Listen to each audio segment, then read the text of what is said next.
my last video, I talked about a huge mistake that people make when they're going off sugar. They have to know that sugar is sugar. It doesn't matter if it comes from a bee or from a cane, from a beet or from a maple tree or from a date. All these honey, maple syrup, all these natural sugars are still sugar, and our body recognizes them as such. They're addictive, they cause weight gain, and they harm our metabolic health. In this video, I'm going to talk about the second huge mistake that people make when going off sugar, that they don't realize that they're still eating sugar.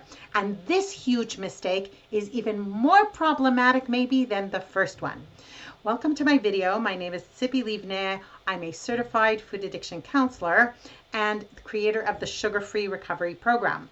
If you want to avoid making mistakes and get to a really personalized food plan and program that will change the way your relationship with food, please check out my personal Sugar-Free Recovery Program below. And don't forget to like this video.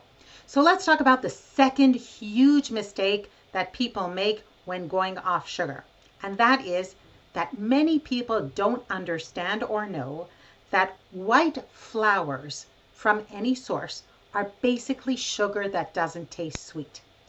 When you take a wheat grain or a spelt grain or a corn grain or a rice grain, and you take out the fiber and you just leave the starch in and pulverize it into a very fine white powder, and then what do we usually make out of it? A bread, a cookie, a cracker, some kind of baked good, usually it's going to be something ultra processed. But if something has in it white flour, it is basically a starch. It already starts getting absorbed into our bloodstream as sugar on our tongue. So many people think that they're going off sweet stuff, but they're still eating white flours, that they've gone off sugar. This is not the case. If you are still eating products with starches and white flours, you are still eating sugar. So this is why many people, they think they go off sugar. And you know what? They even do that extra step that I talked about last week. They understand that honey is sugar and jam that has no added sugar is still sugar. And that, date honey, if they replace something with date honey, it's still sugar. So they understand that and they don't do that.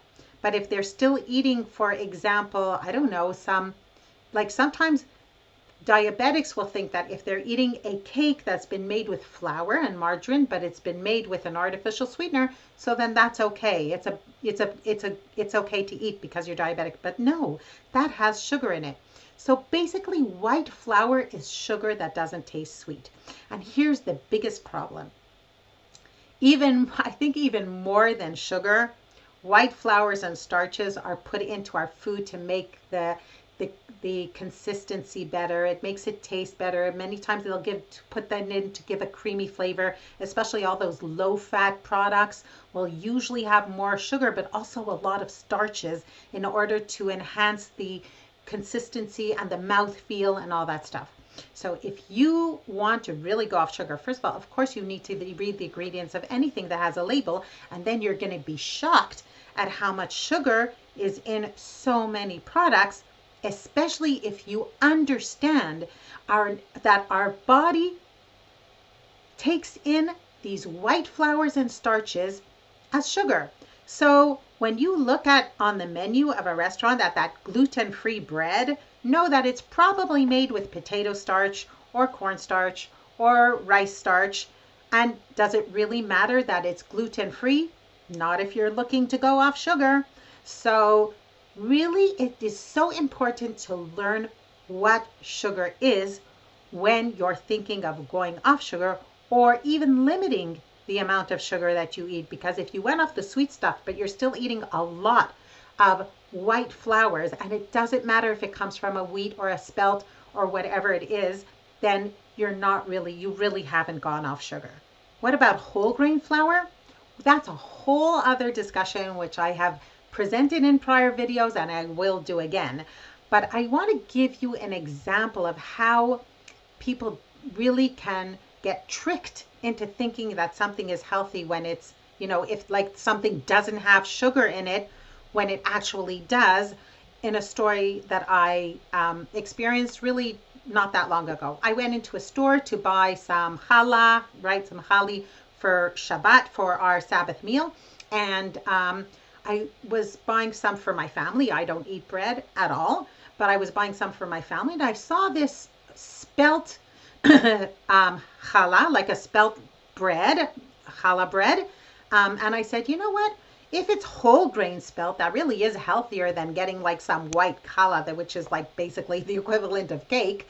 So even though it's like double the price or it may be even more, like maybe I'll buy it as a healthy alternative for my family. But of course, if something has a label, I'm going to read it. And when I looked at the label, it said spelt flour, and then it said whole grain spelt flour, like something like 33% or something like that, which means that 2/3 of that challah was just white spelt flour.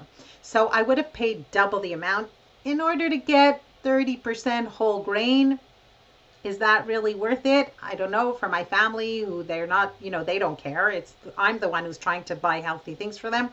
I didn't think it was worth it. But I just thought about that, like this, it's a brown color and it looks healthy, and people think spelt is a healthy alternative to wheat, which if it's a whole grain, it is a grain that has a little bit less gluten in it than wheat. So it might be, but only if it's whole grain. But if you're white flour, there is absolutely no difference what it comes from. When it's a white flour, it's sugar. So, as I said, if you want to avoid making these mistakes and not let the food industry pull one over on you, you can join my sugar-free recovery program. The link to contact us to find out more information is somewhere around this video. Thank you for being here and listening, and thank you for liking and sharing this video. Bye-bye.